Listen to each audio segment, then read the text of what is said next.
কথা নাই বার্তা নাই, হঠাৎ করে এই যে বাংলাদেশের নিরাপত্তা উপদেষ্টা খলিলুর রহমান, ভারত তাকে আমন্ত্রণ জানিয়েছে একটা অনুষ্ঠানে, আর উনি সুরসুর করে ভারতে রওনা দিবেন বলে অলরেডি উনি গাট্টি বুকসা গোল করতেছেন, মানে ব্যাগটা গোছাচ্ছেন আর কি।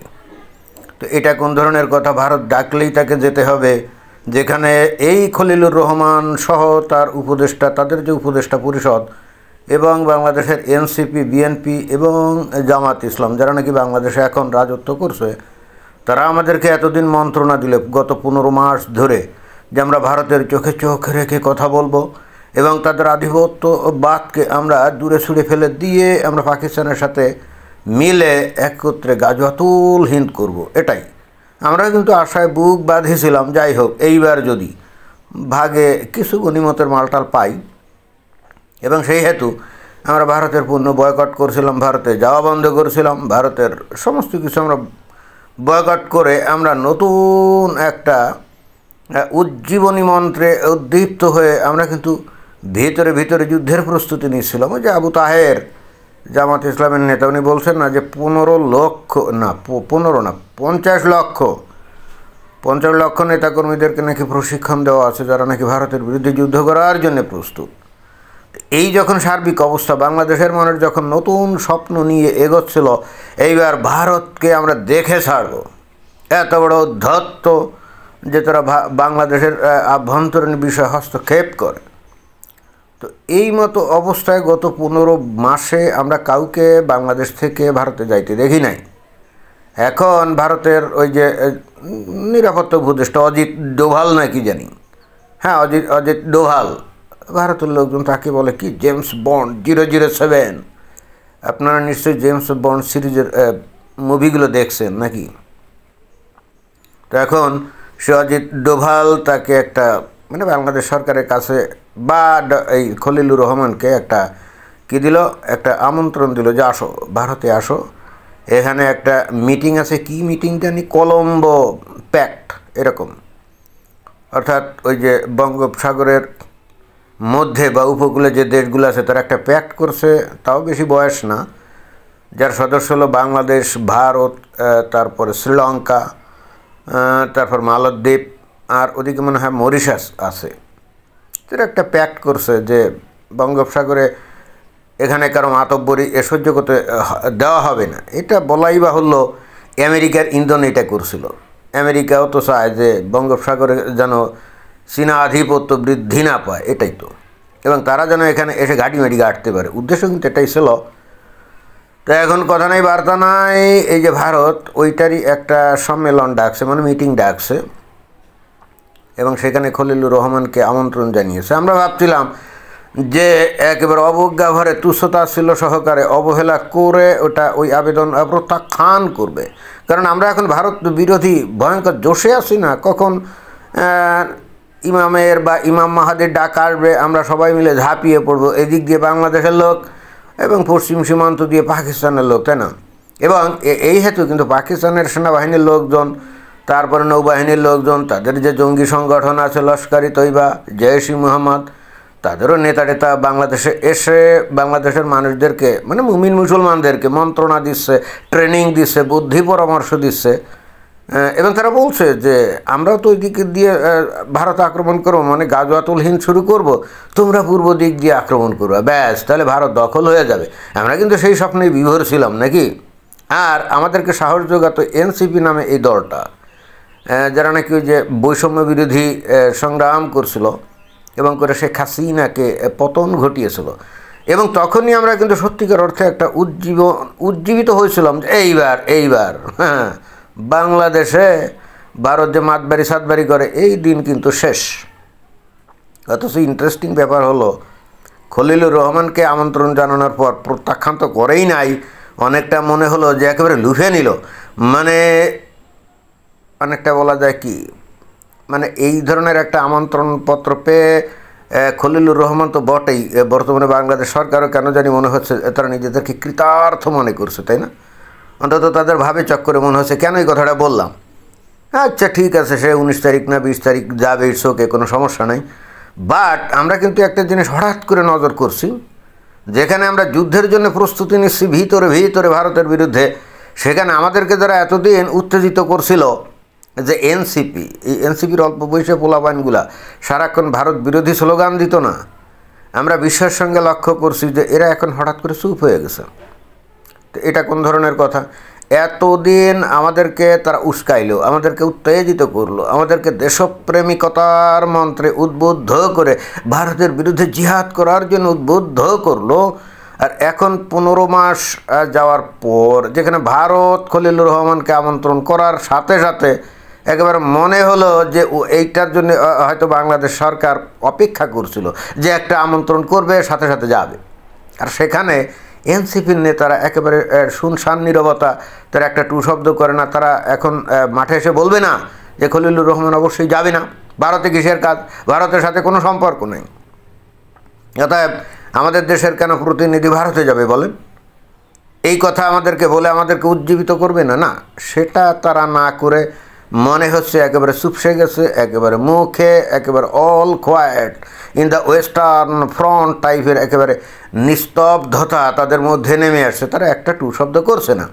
তা আমাদেরকে গাছে সরিয়ে দিয়ে এই যে এখন মইটা সরিয়ে ফেললো, এটা কি উচিত হলো? মানে বিষয়টা কি? বাংলাদেশের মানুষ এত বোকা কেন? বাংলাদেশের মানুষ এত বোকা কেন? গুজব বিশ্বাস করবে, আউল ফাউল খবর বিশ্বাস করবে, মেইন মিডিয়ার খবরগুলোকে তারা খোঁজ নেবে না, ফেসবুকে কে কোথায় কি বললো বানিয়ে সানিয়ে সেটাই তারা বিশ্বাস করবে এবং তাতেই তারা উদ্বুদ্ধ হয়ে যাবে। এই যে গত এই 15 বছর ধরে শেখ হাসিনার সরকারের আমলে এই ভারত যে কত প্রকারে বাংলাদেশের উপর আধিপত্য বিস্তার করছে, উপনিবেশ তৈরি করছে, এইগুলাই তো আমরা শুনে আসছি, তাই না? ইন্টারেস্টিং ব্যাপার হলো বাংলাদেশের মানুষ সেটা বিশ্বাস করছে, বাংলাদেশের মানুষ সেটা বিশ্বাস করেছে। পরে যখন 5 আগস্টের ঘটনা ঘটেই গেল, এরপরে যখন ভারত একের পর এক কী কী সুবিধা বাংলাদেশকে দিয়েছিল সেইগুলা প্রত্যাহার করা শুরু করলো, তখন আমরা জানতে পারলাম যে ভারত বাংলাদেশে উপনিবেশ করে নাই, বরং বাংলাদেশি কায়দা কানুন করে শেখ হাসিনার নেতৃত্বে ভারত থেকে নানা সুযোগ সুবিধা গ্রহণ করেছিল। অর্থাৎ প্রকারান্তরে বাংলাদেশি ভারতে হালকা টাইপের একটা উপনিবেশ স্থাপন করছিল, তাই না? ওই যে ভারতের বন্দর, বিমানবন্দর, সমুদ্র বন্দর ব্যবহার করে বাংলাদেশের যে পণ্য খুব দ্রুত বিভিন্ন দেশে পাঠানোর যে সুযোগ তারা দিয়েছিল, এটা বন্ধ করে দেওয়ার আগ পর্যন্ত বাংলাদেশের কয়টা মানুষ এই খবরটা জানতো? এবং শেখ হাসিনা নিজেও কিন্তু কখনো বলেনি। এটা কেন বলেনি সে? এটাও তো সে ভয়ঙ্কর অপরাধ করছে।